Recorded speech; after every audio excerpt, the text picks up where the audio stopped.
आखिर नरेंद्र मोदी सरकार द्वारा हमारी भारत माता का बार बार गैंगरेप क्यों किया जा रहा है? हम भारत माता के वीर सपूत कब तक हाथ पर हाथ धरे बैठे रहेंगे और यूं ही आरएसएस बीजेपी के नेताओं से लेकर उनके पूंजीपतियों और उनकी मीडिया को हमारी भारत माता का बलात्कार करने देते रहेंगे? इतना बड़ा election fraud, voter fraud, vote rigging और इलेक्शन मैनिपुलेशन किस लिए भारत में नरेंद्र मोदी सरकार, उनके पूंजीपतियों और उनकी मीडिया द्वारा किए जा रहे अत्याचार, अन्याय, भ्रष्टाचार और तानाशाही से भी कम अन्याय, अत्याचार, भ्रष्टाचार और तानाशाही के खिलाफ हमारे पड़ोसी देशों म्यांमार, श्रीलंका और अभी हाल ही में नेपाल में तो जन विद्रोह करके सरकारों का तख्तापलट कर दिया गया। तो आरएसएस बीजेपी की सरकारें, उनके पूंजीपति और उनकी मीडिया इनसे सबक क्यों नहीं सीखना चाहती? आरएसएस बीजेपी की सरकारों, पूंजीपतियों और मीडिया ने भारत माता के बच्चों को जाति, धर्म, संप्रदाय, लिंग, क्षेत्र आदि के आधार पर बांटने व भेदभाव और अत्याचार करने के अपने ब्राह्मणवादी षड्यंत्र और नीति के तहत, जैसा कि आरएसएस के पूर्व सरसंचालक गुरु गोलवलकर ने अपने जातिवादी, सांप्रदायिक, आतंकवादी खूंखार ग्रंथ बंच ऑफ थॉट्स में प्लांट किया है कि भारत के संपूर्ण संसाधनों और अर्थव्यवस्था पर अपने चंद पूंजीपतियों का कब्जा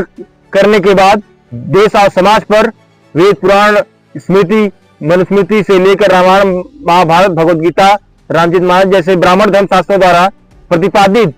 वर्ण व्यवस्था अर्थात जाति व्यवस्था को थोप कर देश में ब्राह्मणवाद और पूंजीवाद को थोप देना है। इसी के तहत आरएसएस बीजेपी की सरकारों, पूंजीपतियों और मीडिया ने अब भारत माता के पवित्रशील संविधान और भारत माता के दामन लोकतंत्र पर हाथ डाला है। इन्होंने संविधान के साथ दुष्कर्म करके हमारे स्वतंत्र और निष्पक्ष चुनावी प्रक्रिया के साथ कुकर्म किया है। आरएसएस बीजेपी की नरेंद्र मोदी सरकार ने भारत माता की इज्जत और आबरू, जनता के वोट के अधिकार को लूटा है। इसीलिए जीत रही है एबीवीपी हो या बीजेपी हो, सब ईवीएम हैक कर रहे हैं। चुनाव आयोग आपके साथ है हर जगह, इसलिए आप जीत हासिल कर। अब जब तक 70 साल से वो कर रहे थे ईवीएम हैक तो कुछ नहीं हो रहा था, हमने कर लिया तो बुरा लग गया। ये सही है मामला। ईवीएम, निर्वाचन आयोग और उससे संबंधित नियमों कानूनों में छेड़छाड़ करके आरएसएस बीजेपी की नरेंद्र मोदी सरकार ने जनता के बेशकीमती वोट की चोरी, धोखाधड़ी, भ्रष्टाचार, घपला और घोटाला किया है। क्या नरेंद्र मोदी जी को समझ में नहीं आ रहा है कि जनता के वोट की चोरी का मतलब भारत माता की इज्जत और आबरू लूटना है? ये पाप नहीं, महापाप है। आप खुद समझ कर देखिए कि क्यों परम पूज्य बाबा साहेब अम्बेडकर ने संविधान में एडल्ट फ्रेंचाइज के तहत, वयस्क मताधिकार के तहत दलित, पिछड़े, आदिवासी, अल्पसंख्यक से लेकर महिला, किसान, मजदूर, युवाओं तक को कितना संघर्ष करके वोट का अधिकार दिया था, ताकि इनके द्वार पर भी अमीर से अमीर आर्थिक स्थिति तथा ऊंची से ऊंची जाति का प्रत्याशी भी वोट मांगने के लिए जाए। लेकिन नरेंद्र मोदी सरकार ने ईवीएम की हैकिंग और निर्वाचन आयोग तथा उससे संबंधित नियमों कानूनों की सेटिंग तथा अपने पालतू गोदी मीडिया का दुरुपयोग कर 140 करोड़ से अधिक आबादी वाले भारतीयों के वोट का अधिकार छीनकर तथा वोट चोरी करके अपने ब्राह्मणवादी संघ परिवार, अपनी पार्टी, अपनी ब्राह्मणवादी विचारधारा और राजनीति का गुलाम और बंधक बनाने का षड्यंत्र रचा है। आप खुद इत्मीनान से समझ सकते हैं कि नरेंद्र मोदी सरकार ने भारतीय जनता का वोट चुराने के लिए क्या क्या नहीं किया। पहले तो इन्होंने 2024 के लोकसभा चुनाव से ठीक पहले इलेक्शन कमिश्नर अपॉइंटमेंट एक्ट 2023 लाकर निर्वाचन आयुक्त पदों हेतु योग्य प्रशासनिक अधिकारियों की वरीयता सूची तैयार करने वाली सिलेक्शन कमेटी में से भारत के मुख्य न्यायाधीश सीजेआई को बाहर कर एवं अपने गृह मंत्री को अंदर कर 2-1 के बहुमत से इन पदों पर अपने चमचे, चापलूस, पोस्ट रिटायरमेंट लालची अधिकारियों को नियुक्त करने का रास्ता साफ किया। निर्वाचन आयुक्त की नियुक्ति में सरकार के बहुमत वाले 3 सदस्यीय चयन समिति में विपक्ष के नेता एलओपी के पास वीटो पावर का न होना भी निर्वाचन आयुक्त के पदों पर सरकार के चापलूस, चमचे और करीबी अधिकारियों की नियुक्ति साबित कर देता है, जो सत्ताधारी पार्टी के प्रधानमंत्री सहित नेताओं व प्रत्याशियों के असंवैधानिक, गैर कानूनी, आपराधिक व तानाशाहीपूर्ण मनमानी कृत्यों का विरोध न करके और उनके आचार संहिता का उल्लंघन करने वाले उनके बातों व व्यवहारों का विरोध न कर सत्ता पक्ष के प्रति अपना नरम रुख अपनाती है तथा चुनाव में सत्ताधारी नेताओं व प्रत्याशियों के मनमानियों और अपराधों के खिलाफ कोई भी कार्रवाई करने से साफ इनकार कर देती है या कोई दूसरा बहाना बना देती है। लेकिन वहीं केंद्रीय चुनाव आयोग अर्थात केचुआ विपक्ष के नेताओं व प्रत्याशियों के छोटी छोटी बातों पर उनके खिलाफ कार्रवाई करके उन्हें परेशान करती है, जिसका प्रत्यक्ष प्रमाण हमें 2019 और 2024 के चुनाव में देखने को मिला। नरेंद्र मोदी सरकार द्वारा नियुक्त चुनाव आयोग पहले तो फर्जी मतदाताओं को जोड़कर मतदाता सूची में बढ़ोतरी कर देता है, फिर फर्जी मतदाताओं को जोड़ने के बाद मतदान प्रतिशत बढ़ा चढ़ाकर दिखाने के लिए ज्यादा से ज्यादा फर्जी वोटिंग करा देता है। और जब चुनाव आयोग के इन गैर जिम्मेदाराना हरकतों व दुष्कर्मों के खिलाफ विपक्ष और नागरिक सवाल उठाते हैं तो पहले तो केंचुआ और नरेंद्र मोदी सरकार सवालों का जवाब देने से बचते हैं, और जब देश में बदनामी और बेइज्जती होती है तो केंद्रीय चुनाव आयोग जांच का आश्वासन देने की बजाय आक्रामक तरीके से विपक्ष और नागरिकों पर धमकाने और डराने लगता है। इसके लिए केंद्रीय चुनाव आयोग और सत्ताधारी पार्टी बीजेपी प्रेस कॉन्फ्रेंस करके तथा उनकी पालतू गोदी मीडिया बहसों में सवाल उठाने वाले विपक्ष और नागरिक समूहों का चरित्र हनन और उनका अपमान करते हैं। इस पर भी ताज्जुब तो तब होता है जब सवाल चुनाव आयोग से पूछा जाता है, लेकिन प्रेस कॉन्फ्रेंस करके जवाब बीजेपी देती है। अब आप ही बताइए ये रिश्ता क्या कहलाता है। अपनी चोरी और बेईमानी को छिपाने के लिए केंद्रीय चुनाव आयोग, बीजेपी और उसकी सरकार तथा उसकी पालतू गोदी मीडिया के दलाल, भ्रष्ट एंकर और एंकरनिया विपक्ष और नागरिकों पर ही सवाल खड़े करते हुए, उनका चरित्र हनन करते हुए और उनका अपमान करते हुए देश के नाम पर, भारत के नाम पर चुनाव आयोग और नरेंद्र मोदी सरकार के दुष्कर्मों का बचाव करते हैं। फिर बेचारी विपक्षी पार्टियां और नागरिक समूह जब किसी तरह हाई कोर्ट की सहायता से चुनाव आयोग से मतदान केंद्रों के मतदाता सूची, सीसीटीवी फुटेज और इलेक्ट्रॉनिक डेटा और रिकॉर्ड्स मांगते हैं तो अपने चोरी, बेईमानी, लूट व ठगी को छुपाने के लिए नरेंद्र मोदी सरकार चुनाव संचालन नियमों में बदलाव करके इन सबूतों, सामग्रियों तक पहुंच को सीमित कर देती है।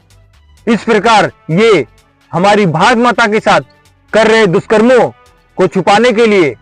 सबूतों तक हमारी पहुंच को सीमित कर देते हैं। अच्छा, आपने गौर किया होगा कि जब मजबूर होकर निर्वाचन आयोग विपक्ष और नागरिकों के सवालों का जवाब देने के लिए सामने आता भी है तो बेहुदा कुतर्कों, भावनात्मक भाषणबाजी और सस्ते डायलॉगबाजी के साथ आता है कि क्या हमें अपने माताओं बहनों के सीसीटीवी फुटेज पब्लिक में साझा करने चाहिए, जबकि उसके खुद के निर्वाचन संचालन नियमों में 45 दिन तक मतदान बूथों के सीसीटीवी फुटेज साझा करने के नियम है। आप खुद सोच के देखिए कि निर्वाचन आयोग हमें कैसे बेवकूफ और मूर्ख बनाता है कि उसके खुद के निर्वाचन संचालन नियमों में जो सीसीटीवी फुटेज 45 दिन तक आपत्तिजनक नहीं है तो वो 46वें दिन आपत्तिजनक कैसे हो जाता है। मानो हमने निर्वाचन आयोग से मतदान केंद्रों के सीसीटीवी फुटेज नहीं, किसी ओयो होटल के सीसीटीवी फुटेज मांग लिए हो, क्योंकि नरेंद्र मोदी जी द्वारा वोटों की ठगी, चोरी, घपला, घोटाला और भ्रष्टाचार में साझेदार निर्वाचन आयोग जानता है कि अगर मतदान केंद्रों के सीसीटीवी फुटेज पब्लिक के साथ साझा कर दिया तो चंडीगढ़ मेयर चुनाव में चुनाव अधिकारी अनिल मसीह की चोरी व धोखाधड़ी की तरह इनकी चोरी व धोखाधड़ी पकड़ी जाएगी। इसीलिए इन्होंने चुनावी निष्पक्षता व पारदर्शिता विरोधी नियम बनाकर इलेक्टोरल रोल और सीसीटीवी फुटेज को छिपा रखा है। इससे पहले वाले मुख्य चुनाव आयुक्त राजीव कुमार ने तो नरेंद्र मोदी सरकार व बीजेपी की चुनावी चोरी, ठगी, बेईमानी और लूट को छुपाने के लिए एक से एक घटिया, बेहुदा बहाना और भाषण दिए थे कि अगर स्क्रूटनी और एनालिसिस करने लगेंगे तो बहुत ज्यादा समय लग जाएगा। इसीलिए निर्वाचन आयोग और नरेंद्र मोदी सरकार विपक्ष और नागरिकों के इलेक्ट्रॉनिक, डिजिटल, सॉफ्ट डेटा और रिकॉर्ड्स की संवैधानिक और लोकतांत्रिक न्यायोचित मांग को मानने से इनकार कर देते हैं, क्योंकि आप भी जानते हैं कि डिजिटल, सॉफ्ट डेटा और रिकॉर्ड्स की स्क्रूटनी और एनालिसिस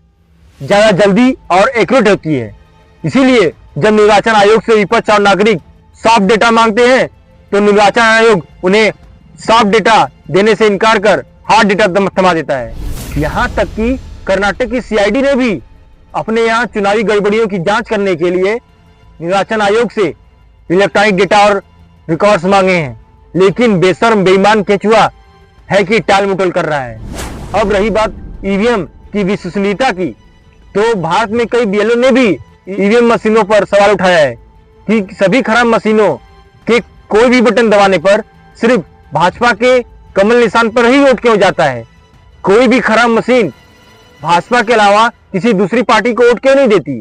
ये तो सीधे सीधे चुनाव आयोग और नरेंद्र मोदी सरकार द्वारा ईवीएम की हैकिंग और सेटिंग की ओर इशारा करता है। जब तक हैक्ड ईवीएम को पकड़ा नहीं जाता तब तक वो सही होता है और तब तक उस ईवीएम से न जाने कितना वोट बीजेपी को पड़ चुका होता है। और जब ईवीएम की हैकिंग पकड़ी जाती है तो उसे ईवीएम की खराबी करार देकर ईवीएम की हैकिंग पर पर्दा डाल दिया जाता है। यहाँ तक कि दुनिया के जाने माने टेक्नोलॉजिस्ट, वैज्ञानिक, आविष्कारक व बिलियनियर उद्यमी तथा स्पेसएक्स और टेस्ला के संस्थापक सीईओ एलन मस्क ने भी इलेक्शन में ईवीएम मशीनों के इस्तेमाल को अलोकतांत्रिक और अविश्वसनीय बताया है। ऐसे ही अमेरिकी नेशनल इंटेलिजेंस डायरेक्टर टेक्नोलॉजिस्ट तुलसी गबार्ड ने भी कहा है कि ईवीएम को तो आसानी से हैक करके चुनावी नतीजों में हेरफेर किया जा सकता है। ऐसे कई विकसित देशों ने भी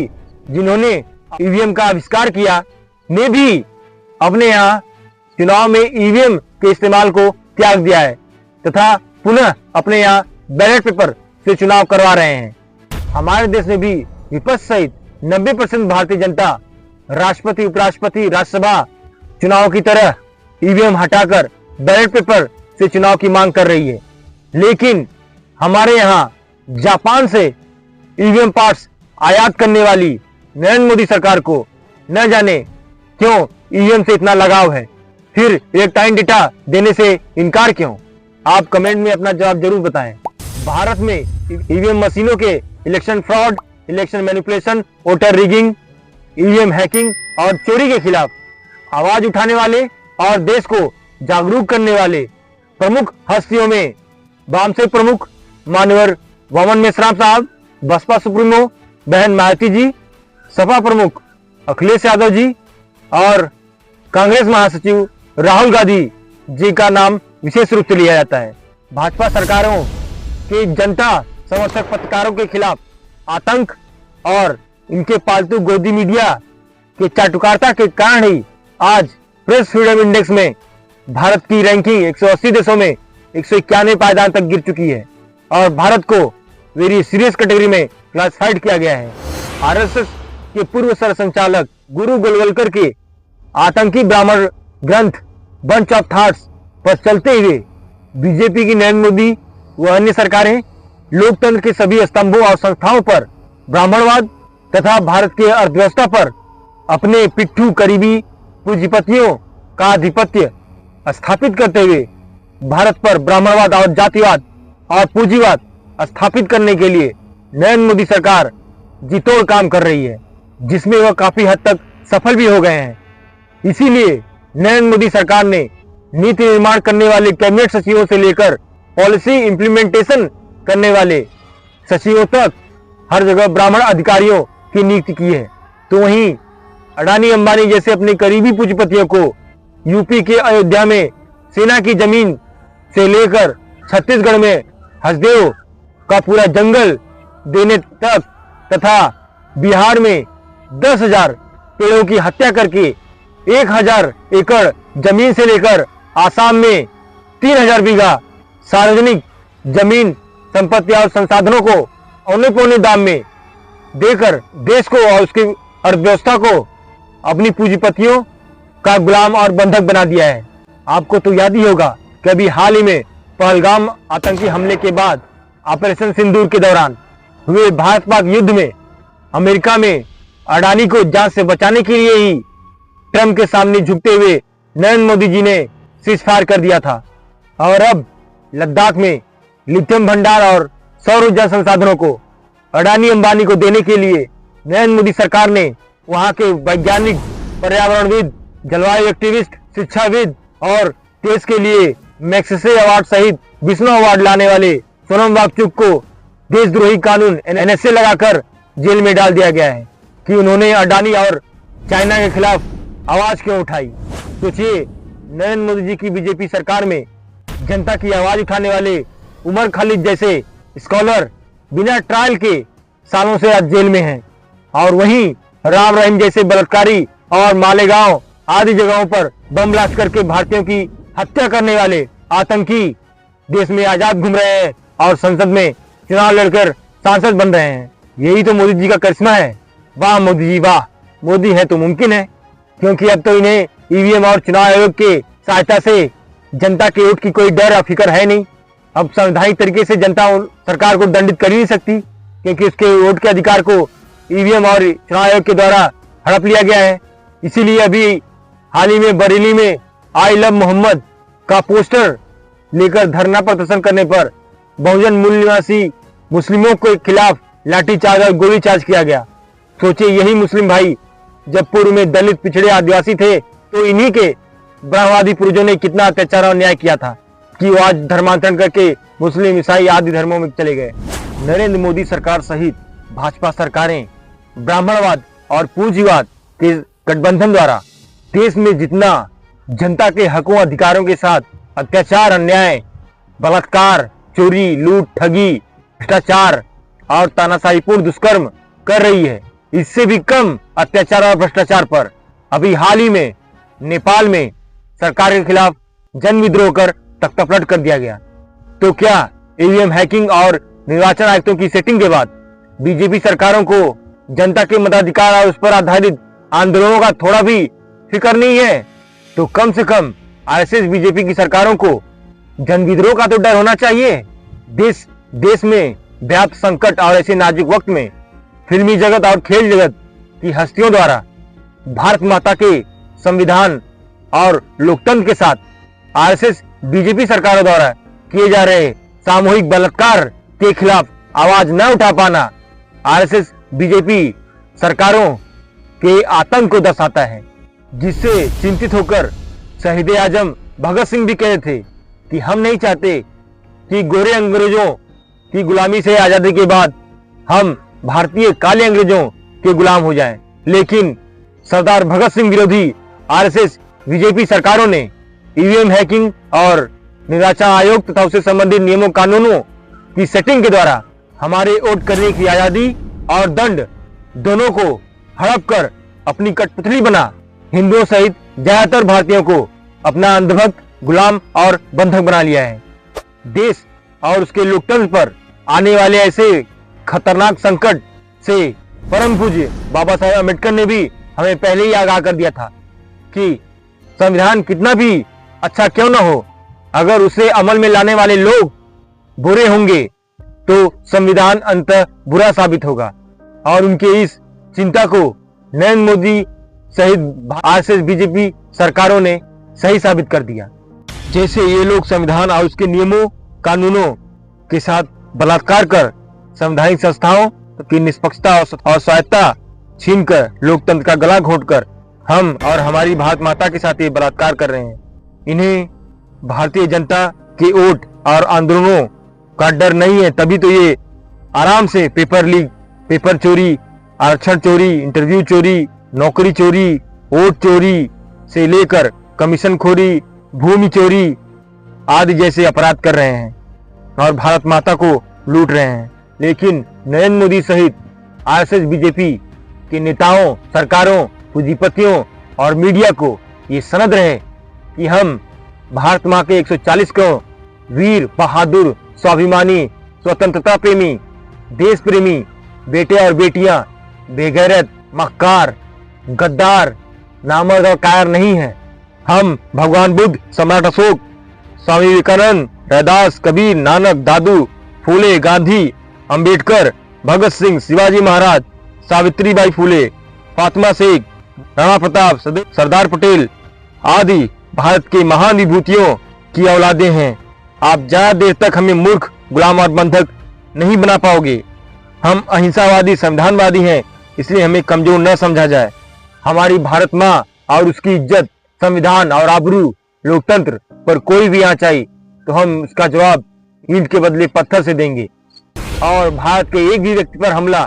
पूरे भारत पर हमला समझा जाएगा। भारत के किसी भी व्यक्ति के हक व अधिकारों पर हमला पूरे भारत के हक अधिकार पर हमला समझा जाएगा। जहां आरएसएस, बीजेपी के लोगों ने अंग्रेजों की दलाली और वीरी की,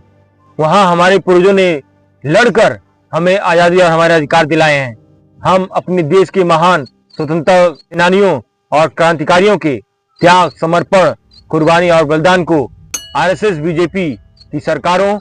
उनके पूंजीपतियों और मीडिया का मोहताज नहीं बनने देंगे। हिंदू धर्म के नाम पर वेद, पुराण, उपनिषद, स्मृति, श्रुति, स्मृतियों, खासकर मनुस्मृति से लेकर रामायण, महाभारत, भगवद गीता, रामचरितमानस जैसे ब्राह्मण धर्म शास्त्रों को थोप कर हिंदुओं सहित सभी मानव जातियों को जनजातीय शूद्र घोषित कर कैसे शिक्षा, स्वास्थ्य, स्वरोजगार, शस्त्र, शास्त्र और सम्मान से वंचित कर दिया जाए, इसी षड्यंत्र पर आरएसएस, बीजेपी और दूसरे संघ परिवार के लोग काम कर रहे हैं, जिसके तहत वेद आदि ब्राह्मण धर्म शास्त्रों को मात्र सुन लेने पर हिंदुओं के कानों में पिघलता हुआ शीशा या लाख या खौलता हुआ तेल डालने का दंड विधान है, तो इन ब्राह्मण धर्म शास्त्रों के उच्चारण करने पर, जीव विच्छेदन तथा कंठस्थ कर लेने पर शरीर को बीच से चीर देने का दंड विधान है। ऐसे इन ब्राह्मण धर्म शास्त्रों में सभी हिंदुओं को अपना प्राण, धन और स्त्री ब्राह्मण की सेवा में समर्पित कर देने का प्रावधान है। अगर बीजेपी, आरएसएस और इन ब्राह्मण धर्म शास्त्रों का हिंदू राष्ट्र स्थापित हो जाए तो हर हिंदू को अपना धन, प्राण और स्त्री ब्राह्मण की सेवा में समर्पित करना अनिवार्य होगा। हर हिंदू पुरुष को कमर से ऊपर वस्त्र धारण करने पर तलक्रम जैसा तथा हर हिंदू महिला को कमर से ऊपर वस्त्र धारण करने पर मूलाक्रम नामक अस्तन जैसे क्रूर व बर्बर टैक्स देने पड़ेंगे। तब ब्राह्मणों द्वारा खुलेआम यज्ञों में गौ हत्या और गौमांस भक्षण करना पुनः धर्म के रूप में स्थापित हो जाएगा। क्या आरएसएस, बीजेपी के इन धार्मिक, राजनीतिक षड्यंत्रों के बारे में आपको नहीं पता है? इसीलिए आरएसएस, बीजेपी ने शिक्षा व्यवस्था को ध्वस्त कर दिया, आरक्षण व्यवस्था को बर्बाद कर दिया, वर्ल्ड बैंक, IMF का सबसे बड़ा कर्जदार भारत को बना दिया। इसीलिए आरएसएस, बीजेपी और दूसरे संघ परिवार के लोग मुसलमानों के खिलाफ भड़काकर अपने ब्राह्मणवाद और पूंजीवाद का अंधभक्त, बंधक और गुलाम बनाने की पुरजोर कोशिश कर रहे हैं। जहां देखो वहां अपने हकों, अधिकारों के लिए दलित, पिछड़े, आदिवासी, अल्पसंख्यक मारे पीटे जा रहे हैं। सनातन को विकृत किया जा रहा है तो हिंदुओं को अंधभक्त बनाया जा रहा है। आरएसएस, बीजेपी के सरकारों, पूंजीपतियों और मीडिया द्वारा भारत माता के पवित्रशील संविधान और दामन लोकतंत्र के साथ किए जा रहे सामूहिक बलात्कार के खिलाफ हमें क्या करना चाहिए? आप कमेंट में अपने विचार जरूर व्यक्त करें। वीडियो को लाइक और शेयर करें तथा चैनल को ज्यादा सब्सक्राइब करें। जय भीम, जोहार, जय संविधान, जय लोकतंत्र, जय शिवाजी, जय भगत सिंह, जय सनातन, जय बहुजन, जय हिंदू, जय मूल निवासी। आपका बहुत बहुत साधुवाद।